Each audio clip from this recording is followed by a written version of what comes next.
semua. Perkenalkan, nama saya Yova Zivanya dengan NIM 200306042 dari kelas PTMJ dan teman saya. Nama saya Indah Arsyagian dengan NIM 20030606140 dari PTMJ dan teman saya. Perkenalkan, nama saya Dilan Doria dengan NIM 200306014 dari peternakan B dan teman saya. Perkenalkan, nama saya Rubis Lulus, NIM 200306105 dari PTMJ. Di sini kami akan melaksanakan praktikum anatomi dan fisiologi ternak dari kelinci atau dengan nama latin Ornitholabus cunipulus dengan dosen Ibu Pengampu Ibu Tati Pidianasari SPTMP. Selamat menyaksikan. Pada Ornitholabus cunipulus terdapat beberapa bagian tubuh. Yang pertama ada bagian caput atau kepala. Pada bagian caput terbagi menjadi beberapa bagian. Yang pertama yaitu rima oris atau mulut. Pada rima oris atau mulut terbagi menjadi dua bagian, yaitu labium superior atau rahang atas yang memiliki celah, dan yang kedua labium inferior atau rahang bawah. Bagian kedua yaitu fibrisae atau rambut-rambut kaku. Yang ketiga ada namanya nares externus atau lubang hidung bagian luar. Yang keempat kita masuk ke bagian organum visus atau indera penglihatan. Itu indera penglihatan memiliki jumlah sepasang. Pada bagian organon visus terbagi menjadi tiga bagian lagi, yaitu ada kornea, yaitu bagian hitam yang besar di tengah-tengah. Iris adalah berwarna putih. Yang ketiga ada pupil yang berada di sudut mata. Baru kita bisa melihat juga ada nama organ palpebra atau kelopak mata. Bisa kita lihat dan pada palpebra ini terbagi menjadi beberapa bagian. Yang pertama palpebra superior atau kelopak mata bagian atas, dan palpebra inferior atau kelopak mata bagian bawah.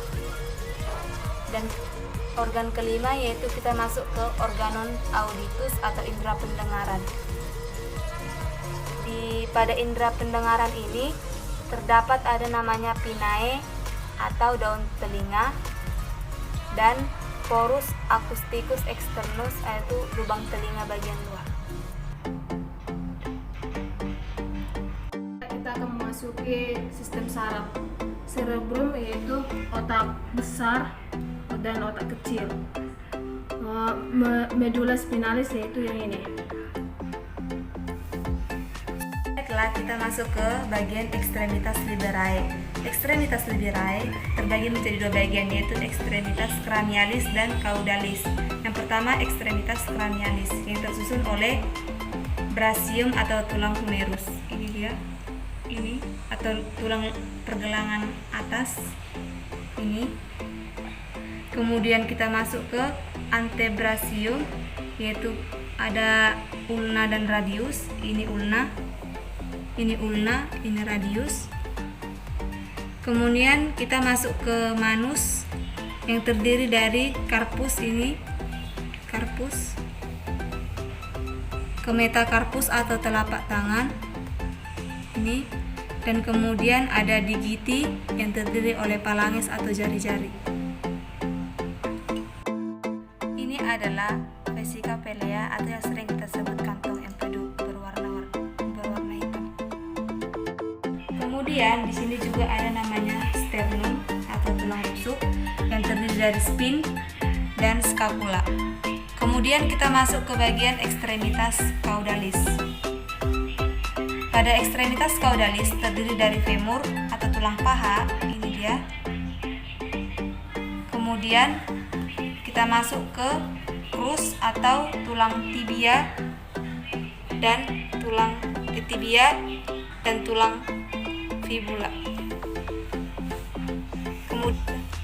Kemudian kita masuk ke pes yang terdiri dari tulang tarsus ini,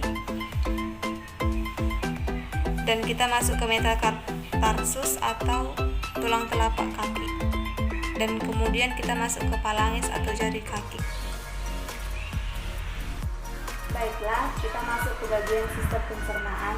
Yang pertama, makanan masuk melalui kakung oris atau mulut, kemudian masuk ke esofagus, kemudian makanan masuk ke proventriculus, kemudian menuju ventriculus, yaitu tempat terjadinya pencernaan yang sesungguhnya.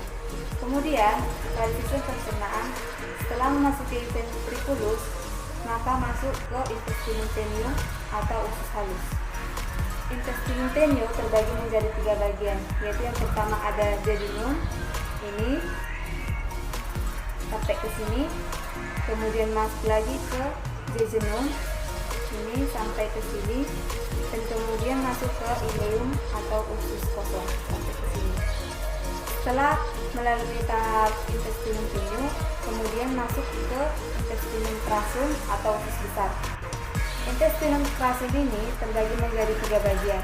Yang pertama ada namanya kolon, ini sampai ke sini, kemudian masuk ke rectum sampai ke sini, dan kemudian akan dikeluarkan oleh kloaka.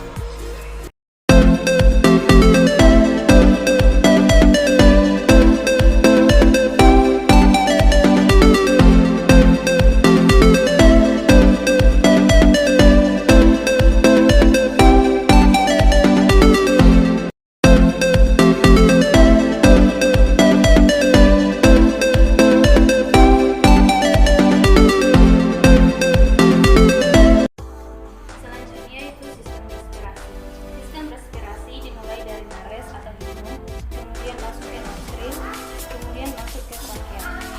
Dari trakea itu masuk ke laring, kemudian dari laring itu masuk ke pulmo atau paru-paru. Pulmo atau paru-paru ini terdiri dari 2, yaitu pulmo sinister dan pulmo dexter.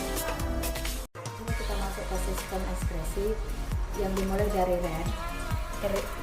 Terdiri dari ren yang terbentuk dari ureter, kemudian kloaka yang menghasilkan urin, lalu ke kulit yang menghasilkan keringat, dan yang terakhir itu ke pulmo atau paru-paru. Selanjutnya kita masuk ke sistem reproduksi, yaitu dimulai dari testis. Testis yaitu penghasil sperma, dan kemudian epididymis merupakan tempat penyimpanan sperma. Kemudian vas deferens yaitu berfungsi untuk mengatur keluarnya sperma dari epididymis menuju organ kopulari, dan yang terakhir itu adalah organ kopulari.